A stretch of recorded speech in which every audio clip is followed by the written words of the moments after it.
నార్నే నితిన్ గారిని మాట్లాడవలసిందిగా రిక్వెస్ట్ చేస్తున్నాం. అందరికీ థ్యాంక్స్ అండి ఈరోజు ఇక్కడికి వచ్చినందుకు. సాయి రాజేష్ గారికి, ఎస్కేఎన్ గారికి, అలాగే నిఖిల్ గారికి, శ్రీలీలాకి, అలాగే మా ముందుకు రండి మా కళ్యాణ్ శంకర్ గారికి, మా మ్యాట్ డైరెక్టర్కి, మా అనుదీప్ అన్నకి, అందరికీ థ్యాంక్ యూ ఇక్కడికి వచ్చినందుకు. ముందుగా మా డైరెక్టర్ని ఈరోజు వేసుకుందామని ఫిక్స్ అయ్యామండి. ఎందుకంటే ఈ సినిమాలో విజువల్ అంత బాగున్నాయంటే మేము అంత కష్టపడ్డామని ఫస్ట్ దాని మీనింగ్. ఎందుకంటే గోదాట్లో వేయడం, చెట్లు ఎక్కియడం, ఏవేవో చేపించారు మాతో. మమ్మల్ని ఫుల్ ట్యాన్ కూడా చేశారు. ఆ ట్యాన్ పోవడానికే ఆల్మోస్ట్ ఒక 2-3 months పడింది. సో సార్ ఎక్కడ సార్ మీరు? తర్వాత ఉంటుంది సార్. అలానే మా సినిమా ప్రొడ్యూసర్లు బన్నివాస్ గారు, ఇంకా విద్యక్క, చాలా చాలా పర్సనల్గా తీసుకొని చేసిన సినిమా అండి ఇది. చాలా ఎప్పుడు చూసినా వాసు గారు ఈ సినిమా గురించే మాట్లాడడం, ఎప్పుడు చూసినా మా సెట్కి వచ్చి ఆయనే కూర్చొని ఈ షాట్ ఇలా బాగుంటుంది, అలా బాగుంటుంది అని చెప్పడం. దాంతోపాటు ఆయన యూజువల్గా ఎవరైనా ప్రొడ్యూసర్లు 1 గంట 2 గంటలు వచ్చేసి వెళ్ళిపోతారు. ఈయన అలా కాదు, పొద్దున్న నుంచి సాయంత్రం దాకా అక్కడే కూర్చునేవాళ్ళు. సార్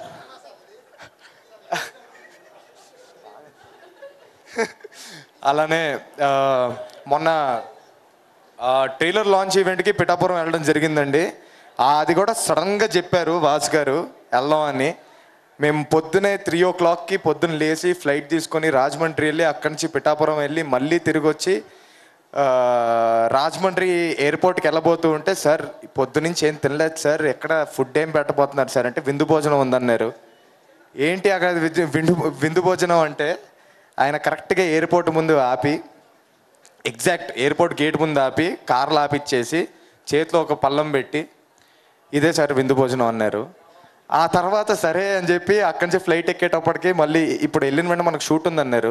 నేను ఏదో జోక్ చేశారు అనుకున్నాను, నిజంగానే షూట్ పెట్టారండి ఆ రోజు. నిజంగానే 6 o'clockకి షూట్ పెట్టారు. అది పొద్దున్న 6 దాకా షూటు. సార్ నిజంగా సార్ ఎంత చేపించారు సార్ మాతో మీరు. సో చాలా కష్టపడ్డారండి వాసు గారు. అలానే అరవింద్ గారి గురించి ఒక మాట చెప్పాలండి. ఫస్ట్ అంజు గారు వచ్చి నాకు కథ చెప్పడం జరిగింది. నాకు వెంటనే నచ్చింది. వాసు గారు నెక్స్ట్ డేనే కలిశారు. ఆయనకు కూడా చెప్పాను నచ్చింది సార్ చేస్తానని.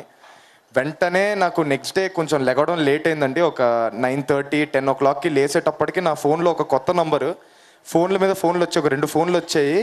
ఏంటని చెప్పి చూస్తుంటే వాసు గారు ఫోన్ చేశారు. అరవింద్ గారు ఫోన్ చేస్తారంటే మీరు ఎత్తట్లేదని.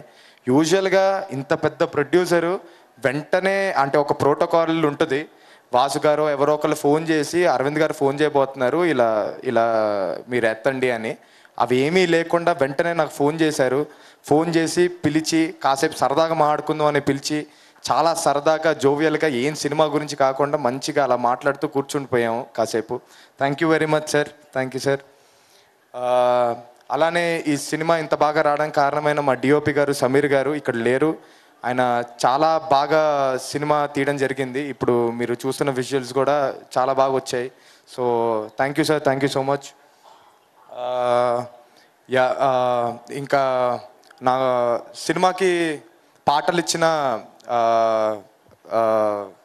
అజయ్ గారు అలానే రామిర్యాల గారు ఇద్దరికి థ్యాంక్స్ చెప్పుకోవాలండి. ఎందుకంటే వాళ్ళిద్దరి పాటలు వాళ్ళిద్దరి మ్యూజిక్ వల్లే సినిమా ఇంత బాగుంది ఈరోజు. So thank you so much sir. ఇకపోతే భాను మాస్టర్ కూడా ఒక మంచి క్రికెట్ స్టెప్ ఇవ్వడం జరిగింది మంచి ఒక పాటకి. ఆ స్టెప్ చాలా వైరల్ వెళ్తుంది ఇప్పుడు. So thank you very much sir. మా సినిమా August 15th రాబోతుందండి థియేటర్స్లో, పెయిడ్ ప్రీమియర్స్. తప్పకుండా వెళ్ళి చూడండి. మేము ఒక మంచి మెసేజ్ ఇవ్వడం జరిగింది. క్యాస్టులు, రిలీజియన్లు వీటన్నిటిని మించింది ఒకటి ఉంటుంది, దట్ ఈస్ కాల్డ్ ఫ్రెండ్షిప్. తప్పకుండా వెళ్ళి చూడండి అండి. థ్యాంక్ యూ అండి. థ్యాంక్ యూ నితిన్ గారు. Thank you so much. And art director Kiran గారిని కూడా జాయిన్ అవ్వాల్సిందిగా రిక్వెస్ట్ చేస్తున్నాం. ఎస్.